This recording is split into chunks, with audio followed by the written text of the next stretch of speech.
Hello friends, welcome to our channel mechanical motivator. நாம் இந்த சேனலில் வந்து மெக்கானிக்கல் அண்ட் மோட்டிவேஷனல் வீடியோஸ்லாம் பார்க்க போகிறோம். ஸோ ப்ரீவியஸாக வந்து டைனமிக்ஸ் ஆஃப் மிஷினரிக்கு வந்து ஒரு வீடியோ அப்லோட் பண்ணியிருந்தேன். நாம் இன்னைக்கு பார்க்க போகிற டாபிக் வந்து இன்ட்ரடக்ஷன் டு வைப்ரேஷன். ஸோ நம்ம இன்னைக்கு என்ன பார்ப்போம்னா, வைப்ரேஷனா என்ன, வைப்ரேஷன் என்னென்ன டேர்ம்ஸ்லாம் யூஸ் பண்ணியிருக்காங்க, ஒரு பாடி ஆர் சிஸ்டம் வைப்ரேட் ஆகிறதுக்கு என்னென்ன பேசிக் எலிமெண்ட்ஸ் தேவை, டைப்ஸ் ஆஃப் வைப்ரேஷன் என்னென்ன, இந்த மாதிரி free vibration, force vibration, damped vibration. நாம முக்கியமாக கான்சென்ட்ரேட் பண்ண போகிறது வந்து ஃப்ரீ வைப்ரேஷன் தான் கான்சென்ட்ரேட் பண்ண போகிறோம். இந்த ஃப்ரீ வைப்ரேஷன்றது 3 விதமாக பிரிக்கிறாங்க. ஒன்று வந்து லாங்கிடியூட்னல், இன்னொன்று வந்து transverse, third one will be torsional vibration. So இதுதான் நம்ம வந்து இந்த வீடியோவில் பார்க்க போகிறோம். So vibration and vibration is a mechanical phenomenon whereby oscillation occurs about an equilibrium point. So ஒரு ஈக்குலிபிரியம் பாயிண்ட் ஒரு பேஸ்லைன் இருக்கும். அந்த பேஸ்லைனை சுற்றி ஒரு oscillation in terms of wave ஃபார்மில் ஏற்படும். ஸோ அதுதான் வந்து வைப்ரேஷன். இன்னும் ஒரு எக்ஸாம்பிளோட சொல்லணும்னா, if you take an elastic body, ஒரு எலாஸ்டிக் பாடி மேலே நம்ம வந்து ஒரு ஃபோர்ஸ் கொடுக்குறோம்னு வச்சுக்கோங்களேன். இந்த ஃபோர்ஸ் என்ன ஆகும்னா, அந்த பாடியோட ஸ்ட்ரக்சரை வந்து டிஃபார்ம் ஆகும். I mean some changes will be happening in the body. So அப்போ என்ன ஆகும்னா, உள்ளுக்குள்ளே வந்து அந்த ஃபோர்ஸ்ன்றது ஸ்ட்ரெயின் எனர்ஜியாக ஸ்டோர் ஆகும் நம்ம ஃபோர்ஸ் கொடுக்குறப்போ.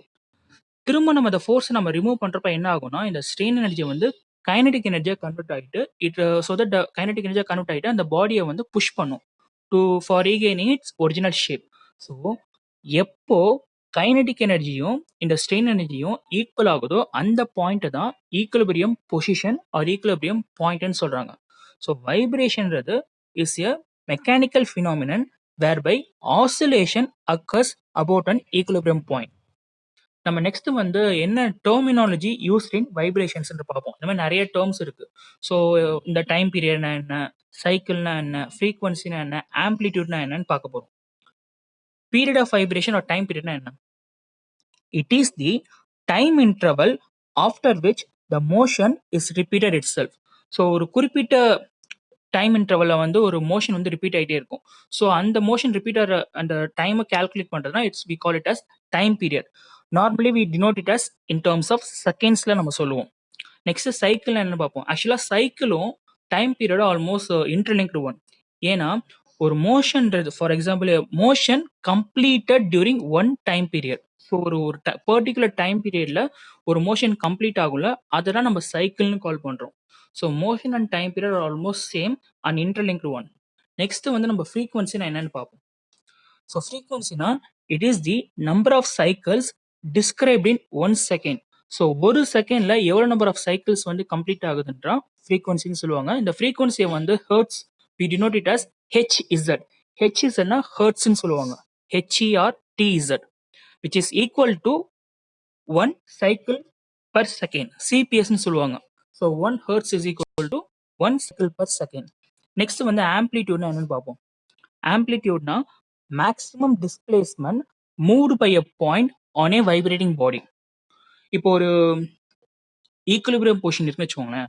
நம்ம வேவ் ஃபார்ம்ல தான் சொல்றோம் எல்லாமே. The waves measured from its equilibrium position. So அந்த வேவ் என்ன ஆகும்னா ஒரு பர்டிகுலர் பாயிண்ட்ல வந்து ஒரு மேக்ஸிமம் பீக் லெவலை ரீச் பண்ணும். ஸோ அதெல்லாம் நம்ம என்ன சொல்றோம்னா மேக்ஸிமம் டிஸ்பிளேஸ்மெண்ட் ஒரு பீக் லெவல் ரீச் பண்றதுல. So starting from initial point and its reaches a peak point and return backs to the equilibrium position. So அந்த ஒரு வேவ் வந்து அந்த ஒரு டிஸ்பிளேஸ்மெண்ட்டை வந்து நம்ம என்ன கால் பண்றோம்னா மேக்ஸிமம் டிஸ்பிளேஸ்மெண்ட் தான் we call it as amplitude. இந்த ஆம்ப்ளிடியூடை வந்து நம்ம வந்து யூனிட் வந்து in terms of millimetre or metre நம்ம டினோட் பண்ணுவோம். நெக்ஸ்ட் வந்து ஒரு சிஸ்டம் வைப்ரேட் ஆகிறதுக்கு ஒரு பேசிக் எலிமெண்ட்ஸ் ஒரு 3 எலிமெண்ட்ஸ் ரொம்ப தேவைங்க. For a system to vibrate it must possess inertial element and restoring element. Damping element also plays a responsible role for dissipating the energy. இந்த 3 எலிமெண்ட் இருக்குல்ல, inertial element, restoring element, damping element, இது மூணுமே ரொம்ப important role will be playing for a body to vibrate in a system. இப்போ inertial எலிமெண்ட்னா நம்ம மெயினாக எதை ஃபோக்கஸ் பண்ணோம்னா we focus mainly on masses. இப்போ ஒரு ஷாஃப்டாக எடுத்துக்கலாம், இல்லை ஸ்ப்ரிங்காக எடுத்துக்கலாம். ஸோ ஷாஃப்டோட எண்ட்லையும் இல்லை ஸ்ப்ரிங்கோட எண்ட்லையும் we will be fixing a mass. அந்த மாஸை நம்ம வந்து இனிஷியலாக ஒரு டிஸ்பிளேஸ்மெண்ட் ஒரு இனிஷியலாக ஒரு புல் பண்ணுவோம். ஸோ அந்த புல் பண்ணுறதுனால ஆட்டோமேட்டிக்காக we initiate the vibration in that particular system. So inertial எலிமெண்ட்றது அந்த சிஸ்டமில் யூஸ் பண்ணக்கூடிய மாசஸை தான் denote next restoring element. So restoring எலிமெண்ட்னா நம்ம வந்து ஒரு it has to restore the energy. So restoring எனர்ஜினாலே நமக்கு எது ஞாபகம் வரும்னா ஸ்ப்ரிங்ஸ் தான் ஞாபகம் வரணும். ஸோ அந்த சிஸ்டம்ல யூஸ் பண்ற ஸ்ப்ரிங்கை தான் நம்ம என்ன கால் பண்றோம், we call it as restoring element. Next வந்து டேம்பிங் எலிமெண்ட். டேம்பிங்னா இப்போ ஒரு சிஸ்டம்ல வந்து அந்த வைப்ரேஷனை அரெஸ்ட் பண்றதுக்கு நம்ம என்ன பண்ணோம்னா we use to keep a damper. So அப்படி டேம்பர் அங்கே பிளேஸ் பண்ணோம்னா we can arrest vibration to some extent. So மெயினாக என்னன்னா இட்ஸ் இதில் வந்து டியூ டு ஃப்ரிக்ஷன்னால என்ன ஆகும்னா the damping would be neglected. So அந்த வைப்ரேட்டர் இது வந்து ஓரளவுக்கு நெக்லெக்ட் ஆகிறதுக்கான வாய்ப்பு இருக்கிறதுக்காக நம்ம என்ன சொல்றோம், we use damper in that particular system.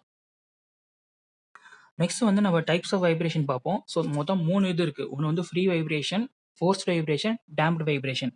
Free வைப்ரேஷன்னா when no external force acts on the body after giving it an initial displacement, then the body is said to be under free or natural vibration.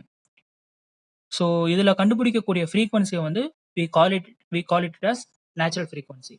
So example வந்து ஒரு cantilever beam சொல்லலாம். ஒரு cantilever beam வந்து ஒரு end fixed, இன்னொரு end free எண்ட்னா அந்த free எண்ட்ல வந்து நம்ம ஜஸ்ட் ஒரு டிஸ்பிளேஸ்மெண்ட் ஒரு ஃபோர்ஸ் கொடுக்குறப்போ ஆட்டோமேட்டிக்காக என்னன்னா அது வைப்ரேட் ஆகும். ஸோ இனிஷியலாக ஒரு டிஸ்பிளேஸ்மெண்ட் ஒரு ஃபோர்ஸ் கொடுக்குறோம், அதுக்கப்புறம் நம்ம திரும்பியும் கொடுக்கறது இல்லை. ஸோ அப்போ என்ன ஆகும்னா கொஞ்ச நேரம் அது வைப்ரேட் ஆகிட்டு then it comes to the initial position. ஸ்டார்டிங்ல எப்படி இருந்தோ அந்த மாதிரி வந்துடும். ஸோ இதுதான் வந்து example for free vibration. Next வந்து we will be seeing force vibration. Next வந்து ஃபோர்ஸ் வைப்ரேஷன். ஃபோர்ஸ் வைப்ரேஷன் என்ன?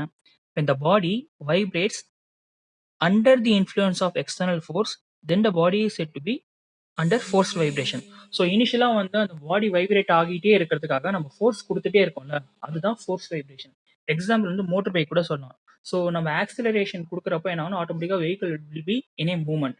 இல்லை இன்னொரு எக்ஸாம்பிள் கூட மோட்டர் கூட சொல்லலாம். Once we switch on the ஸ்விட்ச், I mean motor, it's keep on running. So அப்போ என்ன ஆகும்னா அந்த வைப்ரேஷன் கண்டினியூ ஆகிறதுக்காக we keep on giving some force. So அப்படி கொடுத்தா மட்டுமே தான் என்ன ஆகும்னா அந்த வைப்ரேஷன் வந்து கண்டினியூ ஆகிட்டே இருக்கும். ஸோ இதுதான் வந்து ஃபோர்ஸ் வைப்ரேஷன். ஸோ ஃபோர்ஸ் வைப்ரேஷனை பொறுத்த வரைக்குமே நமக்கு என்ன வேணும்னா ஒரு external force or medium we need to give in order to initiate in order to make the vibration continue. whereas in free vibration இனிஷியலாக ஒரு டிஸ்பிளேஸ்மெண்ட் ஒரு ஃபோர்ஸ் கொடுப்போம், அதுக்கப்புறம் நம்ம கொடுக்க மாட்டோம். ஸோ இது ரெண்டு தான் basic difference between free and force vibration.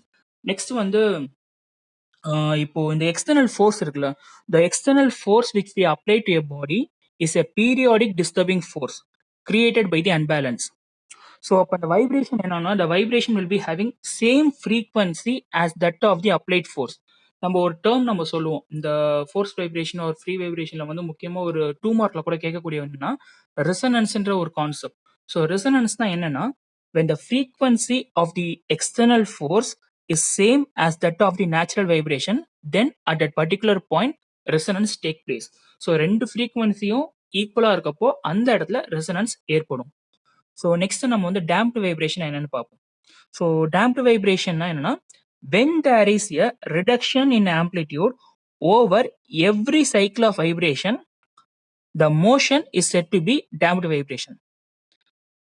This is due to the fact that a certain amount of energy possessed by a vibrating system is always dissipated in overcoming the frictional resistance. So ஆட்டோமேட்டிக்காக வந்து நம்ம ஒரு friction ஏற்படும். இந்த friction ஏற்படுறதுனால some losses will be happening. ஒரு இனிஷியலாக வந்து வைப்ரேஷன் வந்து இன் ஃபார்ம் ஆஃப் வேவ்ஸ் இருக்கும்.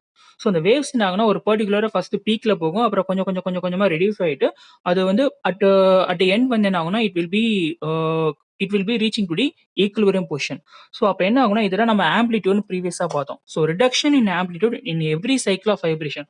ஸோ ஸ்டார்டிங்கில் அதிகமாக இருக்கும், போக போக கம்மியாகிட்டே இருக்கும்.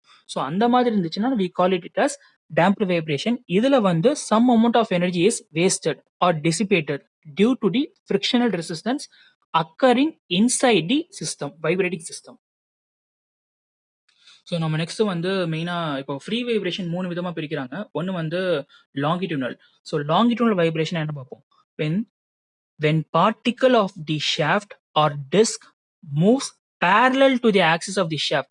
ஸோ இங்க வந்து ஒரு ஷாஃப்ட் இருக்கு. அந்த ஷாஃப்ட் வந்து ஒரு எண்ட்ல ஃபிக்ஸ் பண்ணியிருக்காங்க. அந்த ஷாஃப்ட்டோட இன்னொரு எண்ட்ல வந்து ஒரு மாஸ் பி வந்து இருக்கு. ஸோ நம்ம என்ன பண்ணோம்னா, அந்த மாஸ் பிய வந்து நம்ம வந்து புல் பண்றப்போ என்ன ஆகும்னா, ஆட்டோமேட்டிக்கா வைப்ரேட் ஆக ஆரம்பிக்கும். ஸோ இந்த வைப்ரேட்டர் 2 பொசிஷன் தான் ஏ அண்ட் சின்னு இருக்கு. ஸோ என்ன ஆகுதுன்னா, இதுல வந்து 2 விதமான ஃபோர்ஸஸ் வந்து வரும். ஒண்ணு வந்து டென்சைல், இன்னொன்னு வந்து கம்ப்ரசிவ். ஸோ ஆட்டோமேட்டிக்கா என்ன ஆகும்னா, the shaft will be due to the force applied on the mass, the shaft elongates or shortens. So elongate ஆகுறப்போ பாயிண்ட் சிக்கு வரும். ஷார்டன் ஆகுறப்போ பாயிண்ட் ஏக்கு வரும். So initial position point B தான். ஸோ இந்த மோஷன் வைப்ரேட்டிங் மோஷன் எப்படி இருக்குன்னா, it will be parallel to the axis of the shaft. So எப்ப vibration parallel to the axis of the shaft இருக்கோ, அத வந்து we call it as longitudinal vibration. So நம்ம next வந்து transverse vibration என்னன்னு பார்ப்போம். when the particles of the shaft or disc moves approximately perpendicular to the axis of the shaft, then these type of vibrations are known as transverse vibration. So again ஒரு shaft ஒரு fixed end ஒரு எண்ட்ல ஃபிக்ஸ் பண்ணிருக்காங்க, இன்னொரு எண்ட்ல வந்து mass B இருக்கு. ஸோ இப்போ வைப்ரேட் ஆகிறது எப்படி இருக்குன்னா, it's will be almost perpendicular to the axis of the shaft. So almost perpendicular to axis of the ஷாஃப்ட்னா டிரான்ஸ்வர்ஸ் வைப்ரேஷன்ங்க. ஸோ இனிஷியலா பில இருக்கு. நம்ம வந்து ஆசிலேட் பண்ணி ஐ மீன் புல் பண்ண ஆசிலேட் பண்றப்ப என்ன ஆகும்னா, ஏ அண்ட் சி பொசிஷனுக்கு மாறி மாறி போகும். ஸோ அப்படி மாறி மாறி போறப்போ தான் இந்த இந்த இந்த மாதிரி வைப்ரேஷன் வந்து we call it as transverse vibration. அது மட்டும் இல்லாம இதுல என்ன டைப் ஆஃப் ஸ்ட்ரெஸ் இன்டியூஸ் ஆயிருக்குன்னா, bending stress is induced in transverse vibration. So third one will be torsional vibration. Torsional vibration என்ன ஆகும்னா, when particles of the shaft or disc move in a circle about the axis of the shaft, then such type of vibration is known as torsional vibration. So இதுல என்னன்னா, same thing. ஒரு ஷாஃப்டோட ஒரு end வந்து fix பண்ணிருக்காங்க, இன்னொரு எண்ட்ல வந்து mass இருக்கு. ஸோ மாஸ் ஐ மீன் டிஸ்க்னு வச்சுக்கோங்க. இந்த டிஸ்க் என்ன பண்ணுவாங்க, ரொட்டேட் பண்ணி விடுவாங்க. ஸோ ரொட்டேட் பண்றப்போ அது ரெண்டு வேற வேற பாயிண்ட்டுக்கு போகுது. போய் பாயிண்ட் ஏ பாயிண்ட் சின்னு வச்சுக்கோங்க. ஸோ அது வந்து இன் டர்ம்ஸ் ஆஃப் சர்க்கிள்ல போகுது.